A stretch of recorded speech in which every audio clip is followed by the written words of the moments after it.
time! Shoot it out. Shoot it out. It didn't work! It's okay. We just need to get the bullets out. Grab that acid. We can dissolve them. Wait. Yeah, hold up. Ain't this the guy from Billions? Hello again. So I recently watched Fackham Hall, which is basically a 10 out of 10 parody of Downton Abbey with a little sprinkle of Sherlock Holmes. And while I was laughing at the extremely serious British aristocrats slipping on tea trays and doing crazy stuff, it did get me thinking, when was the last time we got a parody movie like this? And are we done making parody movies right now? Or was there a specific era where Hollywood just decided, you know what, let's make fun of everything? Alright, let's give a little context to the parody movie history, shall we? Okay, to start off, there are two types of movie parodies in my opinion. First, there's the hyper-specific parody movies that directly spoof one big cultural phenomenon. You know, you got things like Meet the Spartans, The Starving Games, The Walking Deceased, and of course the gold standard of parodies, Spaceballs. Will you turn that thing off? What? What is it? Then there's the second category, parodying an entire genre. These are movies like Scary Movie, Not Another Teen Movie, and Superhero Movie. And the one you've probably seen at least once in your life, Tropic Thunder. One man chose to question his God. From Fox Searchlight.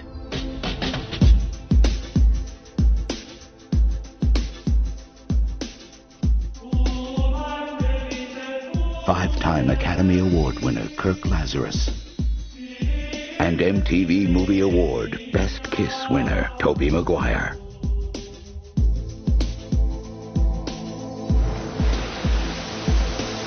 Winner of the Beijing Film Festival's coveted Crying Monkey Award, Satan's Alley.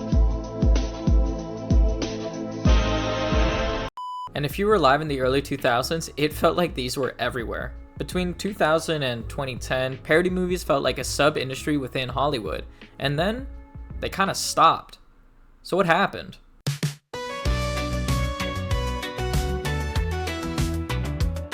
Parody films actually go way further back than people think. Before the 2000s, you had filmmakers like Mel Brooks making movies like Blazing Saddles and Young Frankenstein. They weren't lazy joke compilations, they were smart, tightly written, and genuinely good films that also happened to be parodies. Then in the 80s and 90s, you had Airplane and The Naked Gun. The key difference? They were parodying serious genres that audiences understood deeply. For parody to work, the audience has to know the rules first.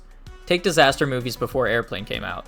You had films like Airport, extremely dramatic, extremely serious, filled with tense cockpit conversations and emotional monologues about survival. The rules were clear. Dramatic music, sweaty close-ups, a pilot with a haunted past, and someone yelling, "We're losing altitude!"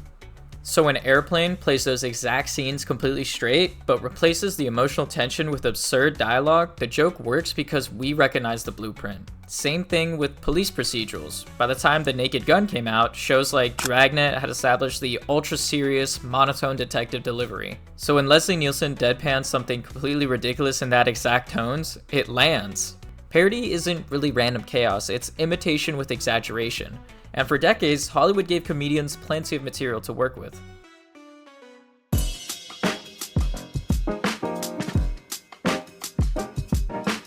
Here's the thing about the early 2000s. Pop culture was pretty centralized. Everyone was watching the same movies, the same trailers, and the same MTV clips.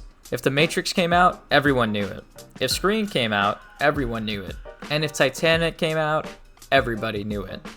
That shared awareness made parody easy and profitable, and for a while, it worked. Scary Movie was made for around $19 million and made over $275 million worldwide. Not Another Teen Movie turned every slow-motion hallway walk and prom queen cliche into a joke, and even Meet the Spartans, which got a 2% on Rotten Tomatoes and a 2.8 out of 10 on IMDb, still made money. And I think studios realized something here. That movies didn't have to be timeless, they just have to be timely. And as long as audiences recognized the reference, the laughs would follow. Until they didn't. By the late 2000s and early 2010s, something changed. A lot of parodying films stopped parodying structure, and they started just referencing headlines. See, there's a difference between deconstructing a genre and pointing at something and just going, hey, remember this? Movies like Epic Movie, Disaster Movie, and Vampires Suck became less about satire and more about rapid-firing pop culture name drops. A character shows up dressed like someone from Pirates of the Caribbean, then someone from Iron Man, and then a random reference to American Idol. But there wasn't really any commentary. There wasn't structure, it was just recognition humor. And recognition humor has a short shelf life. Once audiences felt like the joke was just remember this thing that exists, the magic of parody started to fade.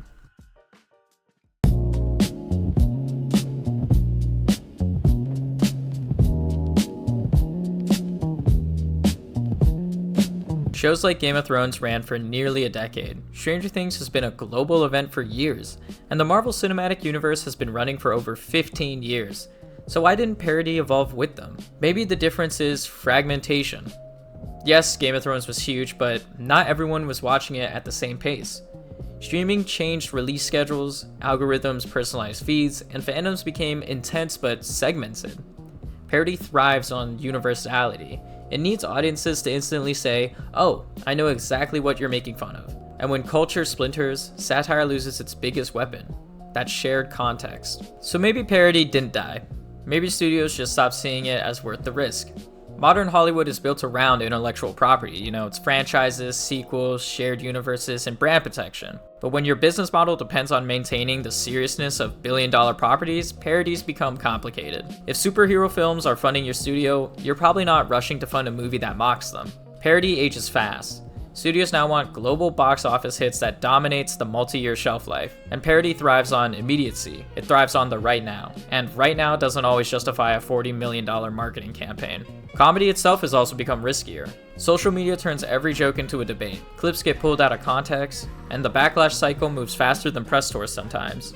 Parody used to feel playful, and now it feels out of date. And then there's something else looming in the background. Artificial intelligence. Studios are already nervous about it. Writer strikes. Actors' likeness rights. Automation concerns.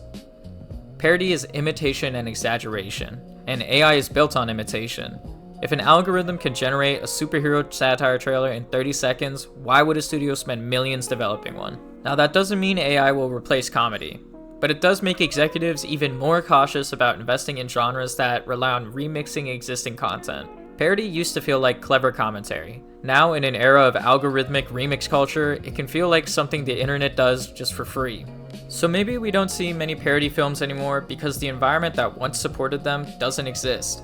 Studios want safe investments, franchise protection, but the culture nowadays moves too fast, and the tools that once made parody special are now in everyone's pockets. Watching Fackham Hall made me laugh, and it reminded me of the parody movies I grew up loving, like Zombieland, Shaun of the Dead, Tropic Thunder, and even the early Scary Movie days. Those movies weren't just random joke machines, they were clever.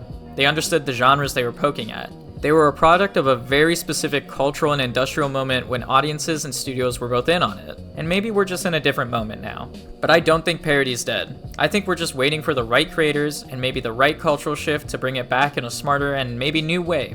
Because when parody works, it really works. And honestly, I hope we see more of it. As always, my name is Kevin, and I like to talk about things that I find interesting. Take care, and have a wonderful day.